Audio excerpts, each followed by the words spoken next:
அனைத்து நண்பர்களுக்கும் வணக்கம். உங்கள் ஆஸ்ட்ரோ பழனிசுவாமிகள் பேசுகிறேன். இந்த காணொளியில் மகரம் ராசிக்கு காதலும் கல்யாணமும் என்ற தலைப்பில் பார்க்க போகிறோம். மகரம் ராசி என்பது பார்த்திங்கனாக்க காலபுருஷ தத்துவத்தின் 10ஆம் பாவகம். இந்த வீட்டின் அதிபதி சனி பகவான்.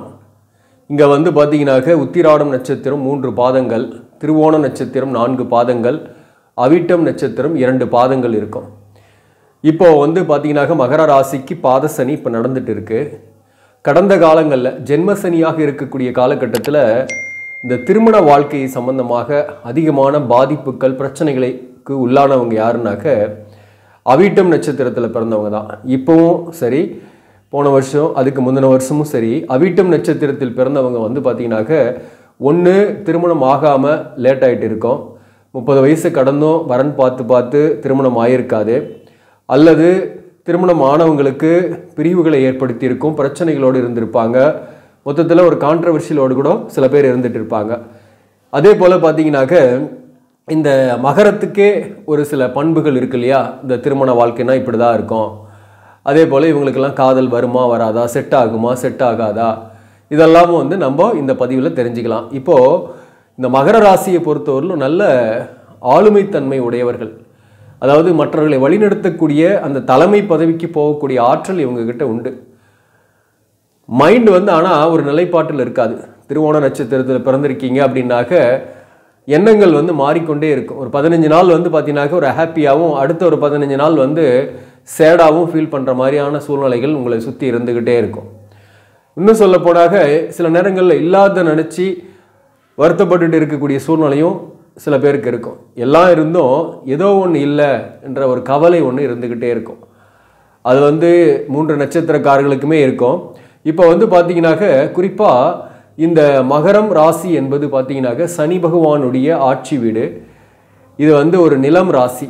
இப்போது இந்த நிலம் ராசியில் இருக்கக்கூடியவர்கள் பார்த்தீங்கன்னாக்க எந்த ராசியை நோக்கி அதிகமான ஈர்ப்புகள் வரும், இவங்களுக்கு எந்த மாதிரியான வரன்கள் வரும், அல்லது எந்த மாதிரியான காதல் வரும், யார் இவர்களை தேடி அஃபெக்ஷனை காட்டுறதுக்கு வருவாங்க அப்படின்னாக்க நீர் ராசி உடையவர்கள். குறிப்பாக பார்த்தீங்கன்னாக்க மீனம் ராசி, கடகம் ராசி, விருச்சிகம் ராசி, இந்த ராசியில் இருக்கிறவங்க பார்த்தீங்கன்னாக்க ஒன்று வாழ்க்கை துணைவராக வரலாம், அல்லது ஏதோ ஒரு வகையில் காதலராக அல்லது காதலனாக ஏதோ ஒரு வகையில் வரலாம், அல்லது நண்பர்களாக கூட வரலாம்.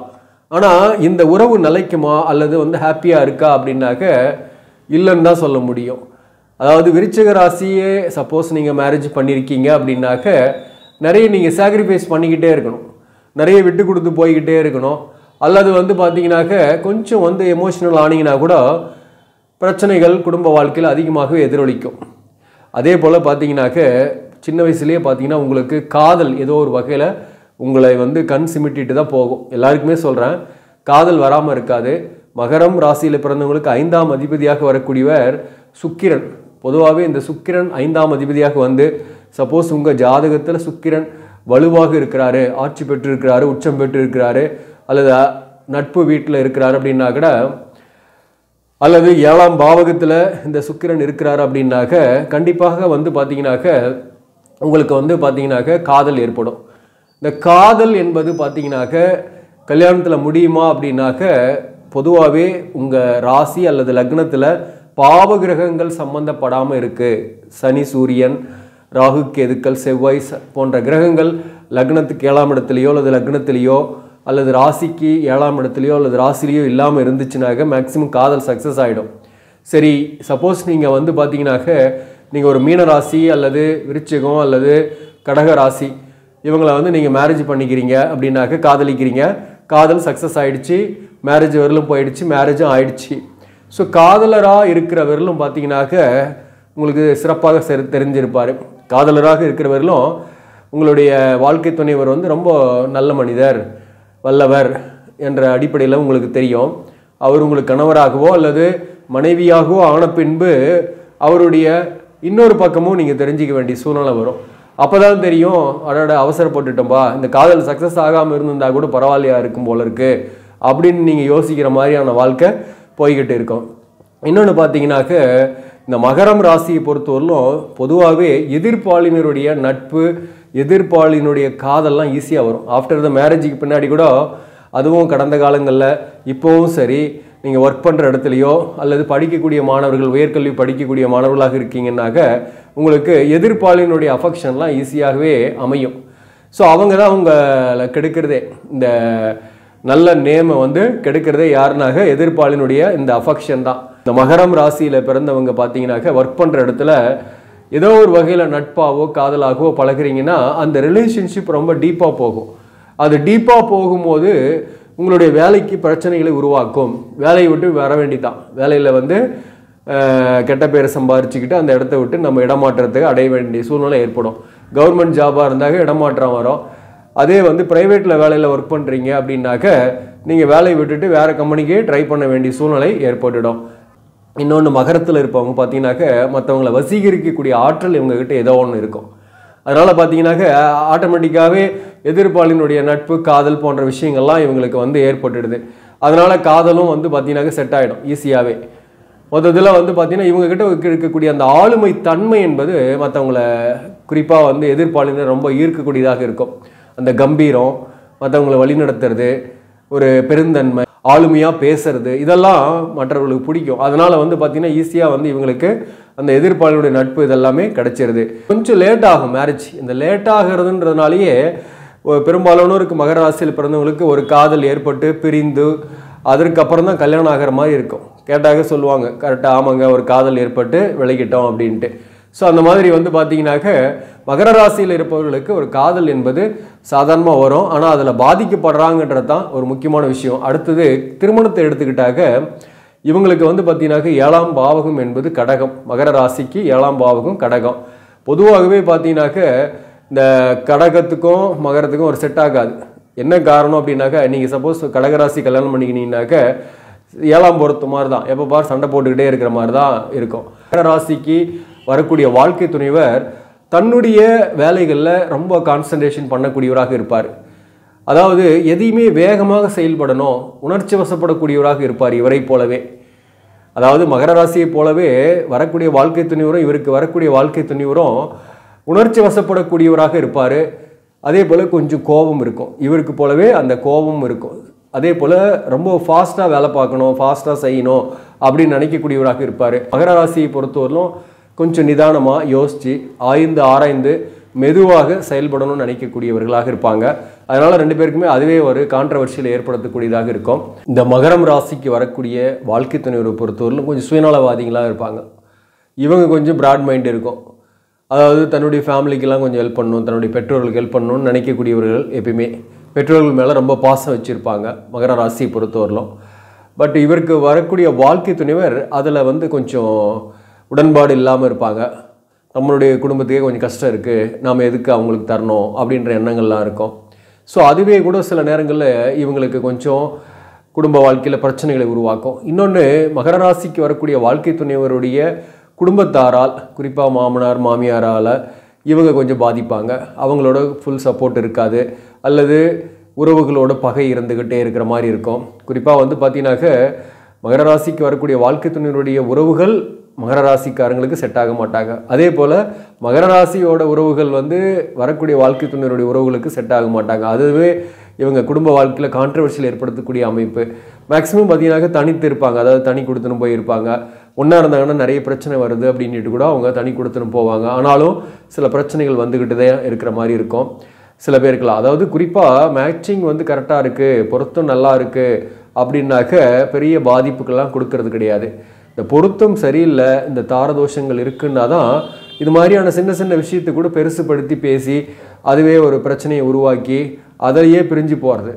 அந்த தோஷங்கள்லாம் எதுவும் இல்லை, இவர் ஒருத்தர் தான் அப்படின்றத நீங்கள் கரெக்டாக கண்டுபிடிச்சி மேரேஜ் பண்ணிட்டீங்கன்னாக்க அவங்களுக்கு பெரிய சண்டையை வந்தாங்கன்னா கூட அவங்க ரெண்டு பேரும் ஒன்றா தான் வாழ்ந்துட்டு இருப்பாங்க, பிரச்சனையே வராது, பிரிஞ்சு போக மாட்டாங்க. சின்ன சின்ன விஷயத்துக்கெல்லாம் பிரிஞ்சு போகிறாங்கன்னா அதுக்கு காரணம் அவங்க ஜாதகத்தில் இந்த கலஸ்திர தோஷம் தாரதோஷம் இருக்கிறது தான் மெயினான காரணம். ஆனால் நம்ம ராகுக்கு அது செவ்வாய் மட்டும்தான் பார்க்குறோம், அதெல்லாம் வந்து பெருசாக பாதிக்கிறது கிடையாது. அதுதாங்க நான் முக்கியமாக குறிப்பிட விரும்புகிறது. இந்த மகரம் ராசியை பொறுத்தவரையிலும் பார்த்தீங்கன்னாக்க கடந்த காலங்களில் திருமண வாழ்க்கையில் ஜென்மசனி காலகட்டம் என்பது பார்த்தீங்கன்னாக்க திருமண வாழ்க்கையை கொஞ்சம் பாதிக்கக்கூடிய விஷயங்கள் தான். இந்த திருமண வாழ்க்கையில் நிறைய கருத்து வேறுபாடுகள், பிரிவுகள், பிரச்சனைகள் இதெல்லாமும் கடந்த காலத்தில் நிறைய பேருக்கு ஏற்பட்டிருக்கும். மகர ராசியில் இருக்கீங்க அப்படின்னாக்க ஜென்மசனி காலகட்டத்தில், இந்த பாதசனி காலகட்டத்தை பொறுத்தவரையிலும் குடும்ப வாழ்க்கையிலையும் பிரச்சனை வரும். வாயை திறந்தாலே பிரச்சனைன்ற மாதிரி சில பேருக்கு இருக்கும். குறிப்பாக வந்து பார்த்தீங்கன்னாக்க நீங்கள் ஒரு நல்ல விஷயத்துக்காக சொல்கிறீங்க வாழ்க்கை துணைவர்கிட்ட அப்படின்னா கூட அவங்க அதை தப்பாக தான் புரிஞ்சுக்குவாங்க. நீங்கள் இப்படி சொல்லிட்டீங்க, அதனால தான் இப்படி ஆயிடுச்சு, இப்படி ப்ராப்ளங்கள்லாம் வருது, உங்கள் வார்த்தை சரியில்லை அப்படின்ற மாதிரி அவங்களே சொல்லுவாங்க. ஸோ அந்த மாதிரி ஒரு கருத்து வேறுபாடுகள்ன்றது இப்போ இந்த காலகட்டத்திலையும் இருக்குது. திருமண வாழ்க்கையை பொறுத்தவரையிலும் கடந்த காலத்தில் பிரிந்தவர்கள்லாம் சேருவாங்களா அப்படின்னாக்க அது உங்களுடைய சுய ஜாதகத்தில் இருக்கக்கூடிய தோஷங்களை பொறுத்து தான். சில பேருக்கெல்லாம் பார்த்தீங்கன்னாக்க திருமண பொருத்தம் பார்த்தாலையும் நட்சத்திர பொருத்தம் மட்டும் பார்த்து மேரேஜ் பண்ணுறதுனால இந்த கட்ட பொருத்தத்தில் இருக்கக்கூடிய விஷயங்கள் சரியாக புரிபடுறதில்லை. முக்கியமாக லக்னம் என்பது ஒன்று இருக்கும். இந்த லக்னத்துக்கு 7ஆம் அதிபதியாக வரக்கூடிய கிரகம் வக்கரமாகி நிற்கிறாரு அப்படின்னாக்க அவங்களுக்கு 2ஆம் தாரம் கண்டிப்பாக ஏற்படும் சொல்லலாம். அல்லது நீச பங்கமானாலையும் 2ஆம் தாரம் ஏற்படும். அதே போல் 7ஆம் அதிபதி பாதிக்கப்பட்டு அங்கே செவ்வாய் அல்லது சூரியன் அல்லது அந்த இடத்துல ராகு கேதுக்கள் இருந்தாலையும் அவர்களுக்கு திருமண வாழ்க்கையில் ஒரு திருப்தி இல்லாத சூழ்நிலை, பிரிவுகள் ஏற்பட்டு 2ஆம் தாரம் ஏற்படும் அப்படின்ற பாயிண்ட்டு சொல்லலாம். ஸோ அந்த மாதிரி உங்கள் ஜாதகத்திலையும் உங்கள் வாழ்க்கை துணையோடைய ஜாதகத்திலையும் இருக்குன்னாக்க பிரிந்து 2ஆம் தாரம் ஏற்படும். 2ஆம் தாரத்தில் நன்மைகள் ஏற்படுமா அப்படின்னாக்க அந்த 2ஆம் தாரத்துடைய ஜாதகமும் முக்கியம். அவருக்கே 2ஆம் தாரம் 3ஆம் தாரம் 4ஆம் தாரம்லாம் இருக்குதுன்னு வச்சிங்களேன், அது உங்களை பாதிச்சிடும், திருப்பி இன்னொரு கல்யாணம் பண்ண வச்சிடும். அதனால் 2ஆம் தாரம் கல்யாணம் பண்ணாலையும் ஒரு முறை ஜாதகத்தை பாருங்கள், அவங்களுடைய கேரக்டர் என்னன்றது தெரிஞ்சுக்கிட்டு கல்யாணம் பண்ணிக்கிறது தான் நல்லது. இந்த மகரம் ராசியில் பிறந்தவங்க பார்த்தீங்கன்னாக்க பொதுவாகவே பார்த்தீங்கன்னாக்க காமம் எப்படி இருக்கும், தாம்பத்திய வாழ்க்கை எப்படி இருக்கும் அப்படின்னாக்க பொதுவாக இவங்க நிறைய எக்ஸ்பெக்டேஷன் அதிகமாகவே இவங்ககிட்ட இருக்கும். காமம் இருக்கும், காதலும் இவங்ககிட்ட இருக்கும், இவங்களுடைய எக்ஸ்பெக்டேஷனும் கொஞ்சம் அதிகமாகவே இருக்கும். ஆனால் இவங்களுக்கு வரக்கூடிய வாழ்க்கை துணைவர் அப்படி தான் இருக்கா அப்படின்னா அந்த அளவுக்கு இவங்க எக்ஸ்பெக்ட் பண்ண அளவுக்கு இருக்க மாட்டாங்க. ஏதாவது ஹெல்த் இஷ்யூஸு, உடல்நல பாதிப்பு, பிரச்சனை அப்படின்ற மாதிரி சொல்லிட்டு கொஞ்சம் பேர் இருப்பாங்க. கொஞ்சம் பேர் சண்டை சச்சரவு பிரச்சனை, அதனால் ஒரு நல்ல தாம்பத்தியம் இல்லை, நல்ல ஒரு மகிழ்ச்சியான சூழ்நிலை இல்லை அப்படின்ற மாதிரி ஒரு சூழ்நிலை இருக்கும். சில பேருக்கு வந்து பார்த்தீங்கன்னாக்க எப்பயுமே வந்து வேறு இடத்துலையே ஆளுக்கு ஒரு பக்கம் வாழக்கூடிய சூழ்நிலை, அதாவது வேலை விஷயமாவோ அல்லது ஏதோ ஒரு காரணத்தினாலேயோ பிரிந்து இருக்கக்கூடிய சூழ்நிலை அல்லது தனித்து இருக்கக்கூடிய சூழ்நிலை இருக்கும். ஸோ அதனால் என்ன ஆகுதுன்னாக்க இவங்களுக்கு வந்து இந்த எக்ஸ்ட்ரா மேரிட்டல் அஃபேர்ஸ்லாம் ஈஸியாக அமையுது. இன்னொன்று இவங்க அதை நோக்கி போகக்கூடிய சூழ்நிலையும் ஏற்பட்டுடுது. ஸோ அதனால் வந்து பார்த்தீங்கன்னாக்க குடும்பம் வந்து பிரியக்கூடிய சூழ்நிலை, குடும்ப வாழ்க்கையில் பிரச்சனைகள்லாம் ஏற்படுது. ஸோ இந்த விஷயத்தை நீங்கள் வந்து மைண்டில் வச்சுக்கிட்டிங்கனாக்க குறிப்பாக மகர ராசி வாழ்க்கை துணைவர் வந்து மகர ராசிக்காரர்களை பொறுத்தவரைக்கும் நிறையவே எக்ஸ்பெக்ட் பண்ணுவாங்க. காதல் உண்டு, காமம் உண்டு, அவர்களுக்கு கொஞ்சம் நிறைய எக்ஸ்பெக்ட் பண்ணுவாங்க. பட் ஆனால் அவங்களுக்கு கிடைக்குதான்னாங்க அங்கே தான் கொஷின் மார்க்கே. அதில் கிடைக்கிறது தான் பெரிய பிரச்சனைகளும் அவங்களுக்கு இருந்துகிட்டு இருக்கும். அவ்வளோவா கிடைக்காது. அப்போது வந்து பார்த்தீங்கன்னாக்க ஏதோ ஒரு வகையில் வெளியிலேருந்து வரக்கூடிய அஃபெக்ஷன்ஸு, அட்ராக்ஷன்ஸு இவங்க வந்து அதுக்கு உட்படுறாங்கன்னாக்க அதனால் பாதிக்கப்படுறாங்கன்றது தான் இங்கே முக்கியமான ஒரு விஷயம். அதனால் நேம் ஷேக் ஆகிறதோ அல்லது வந்து பண இழப்போ அல்லது வந்து கெட்ட பேரோ போன்ற விஷயங்கள்லாம் இவங்களுக்கு ஏற்படுது. ஸோ இந்த விஷயத்தில் நீங்கள் கவனம் செலுத்திங்க. ஆக நண்பர்களே, இந்த பதிவு உங்களுக்கு பிடிச்சிருந்தாக லைக் பண்ணுங்கள், இதை மற்றவர்களுக்கும் ஷேர் பண்ணுங்கள். இன்னும் நம்ம சேனலை சப்ஸ்கிரைப் பண்ணாமல் பார்க்குறவங்க சப்ஸ்கிரைப் பண்ணி கண்டினியூ பண்ணுங்கள். இதன் மூலம் உங்களுக்கு ஒரு சரியான ஜோதிட தகவல்கள் கிடைக்கும். நன்றி, வணக்கம்.